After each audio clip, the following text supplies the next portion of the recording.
আমরা বাংলাদেশি। বলেন আমরা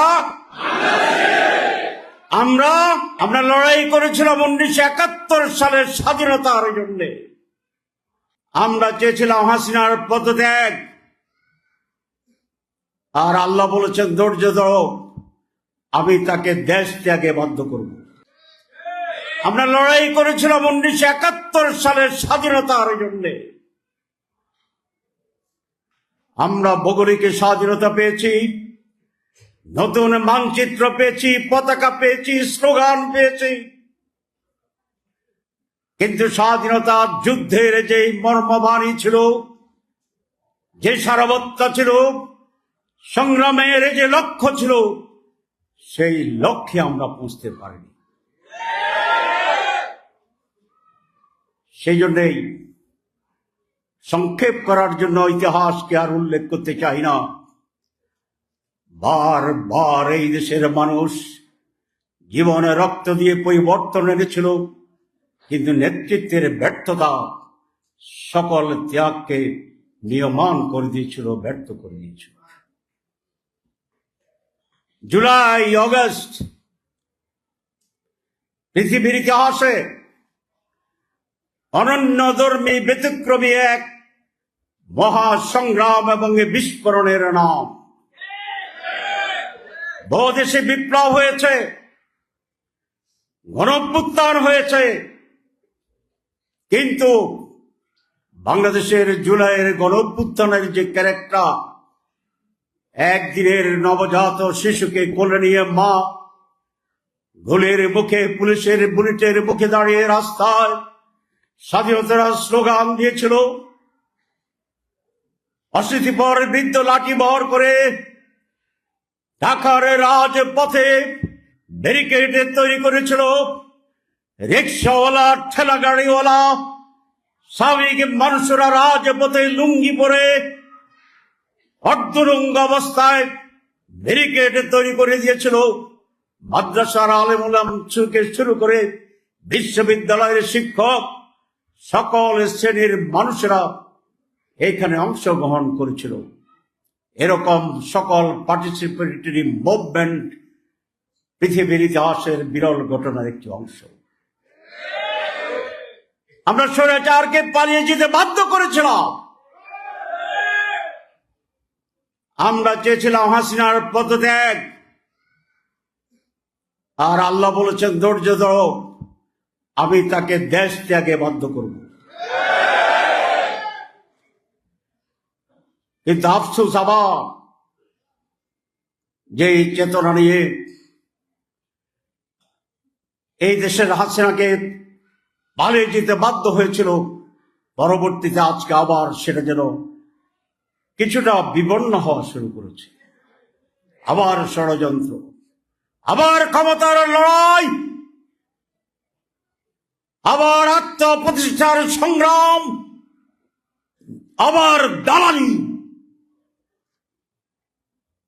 আজকে সময় এসেছে এদেশের মানুষ, আমরা বারবার আর প্রতারিত হইতে চাই না। আমরা অনেক সচেতন, আমরা এখন সচেতন। আমরা আরো 15 বছরের লড়াইয়ের অপেক্ষায় থাকবো না। আমাদের অর্জনকে যেখানে আঘাত করবে, যেখানে ষড়যন্ত্রকারী নয় তার ছায়া দেখা যাবে, সেখানেই নতুন প্রতিরোধ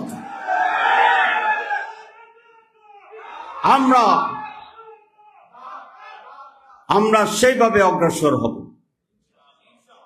ইনশাআল্লাহ। আমি মানুষের চরিত্রের কথা বলতে গিয়ে আরেকটি পিঠ বলবো। এক, এদেশের মানুষ সংগ্রামী, পরাজয় মানে না, ঠকে যায়, আবার সচেতন হয়, আবার লড়াই করে। আপনারা যদি বাংলাদেশের 54 বছর ইতিহাস দেখেন, কোন একটি দলকে 2 বার স্বতঃস্ফূর্তভাবে জনসমর্থন নিয়ে নির্বাচিত দেশের মানুষ করে নাই। এক দলকে ভালো মনে করেছে, ভোট দিয়েছিল। আবার যখন তাদের চরিত্র দেখেছে, পরের নির্বাচনে পরিবর্তন করে দিয়েছে। কিন্তু বাংলাদেশে সেই সনাতনী শব্দটি আমার মনে পড়ে। দুর্ভাগ্য, এই দেশের মানুষের যে ঢাল ধরে সেই ঢালে ভেঙে পড়ে।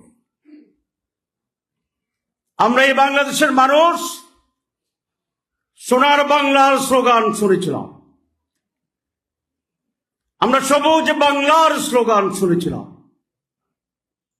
আমরা নতুন বাংলার স্লোগান শুনেছিলাম, আমরা 6 দফা দেখেছি, আমরা 19 দফা দেখেছি, আমরা 18 দফার রাজনীতির কথা জানি।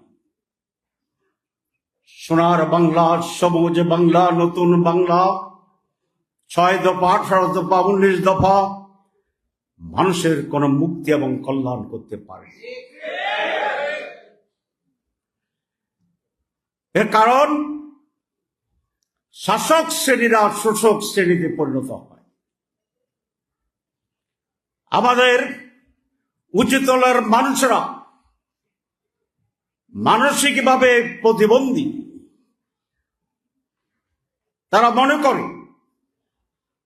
বাংলাদেশ একটি ছোট দেশ, এটি স্বাধীনভাবে চলতে পারবে না। সেই জন্যই আমরা এক অন্যকে অন্যের দালালে পরিণত করি।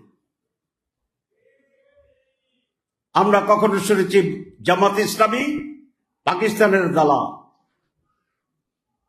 আওয়ামী লীগ ভারতের দালাল, বিএনপি আমেরিকার দালাল, কমিউনিস্ট পার্টি বামেরা রাশিয়ার এবং চীনের দালাল।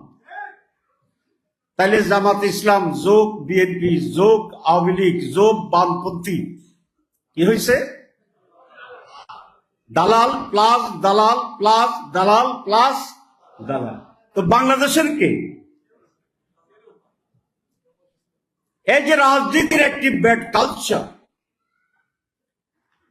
এখান থেকে আমাকে উত্তরণ ঘটাতে হবে। আবার সাংবাদিক ভাইয়েরা আমার কথার একটি অংশ যোগ করে যদি বলে দেন জামাত ইসলাম পাকিস্তানের দালাল, কইছি তো কথাটা, কিন্তু আরো তো কইছি। এবং এইটা কইছি কি আমি দালাল কইছি? কইছি অন্যরা বলে দালাল। এটা একটু ব্যাখ্যা করে দিলাম, নাহলে কোন বিপদে পড়ি।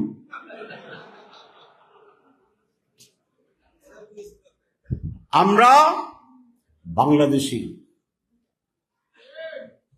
বলেন আমরা Bangladeshi. We don't care anybody